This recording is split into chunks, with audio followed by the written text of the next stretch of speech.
ketamine barely took the edge off for my chronic pain disorder. So, I was truly blessed when I found relief from cannabinoid products. And that was very interesting. So I shared, your experience, how, the experience that led you to cannabis as a treatment option. So that's exactly it. I unfortunately could not tolerate the traditional realm of medications. I was on every opiate. I was on every nerve pain medication. They did not work for me, and they made me extremely sick. So I was determined. I was told I was never going to walk again properly, that I'd probably never work again. I should go apply for SSDI and call it a day. I refused to let that be my life and started really looking into the traditional, out of the traditional approach and into the more holistic realm. And my first time ever experiencing true healing from cannabinoids, I went to a dispensary. My brother had moved out to Denver, Colorado, and I was blessed to find some products that worked for me at the recreational dispensaries.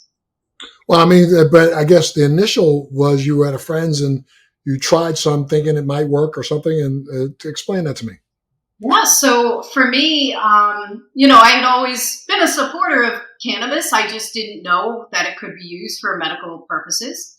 And when I went to the dispensary, I found products that truly helped my neuropathic pain disorder. I got the most relief and I felt fully functional. I did not feel like a human being on the opiates. In fact, I didn't know who I was on the opiates. So it was a tremendous relief to find an alternative approach because, again, I thought my life was over. I was 28 when I got injured. Sure. And when you realized that it worked for you, you jumped both feet in trying to figure out how you could help others, right? Exactly. So, my aunt was sick with cancer back in 2015 when I discovered cannabinoid therapies.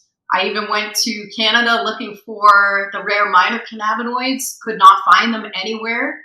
And that really started me down my pathway when, in 2016, when it passed in Massachusetts. I was living in Massachusetts at the time, and I really wanted to be a part of the industry because this miraculous plant had done so much for me. And you started in Mass, but then you decided to move out to Oregon for a while, right? To kind of learn the entire industry? Correct. So when I got into the industry in 2016, there was one dispensary open in my area.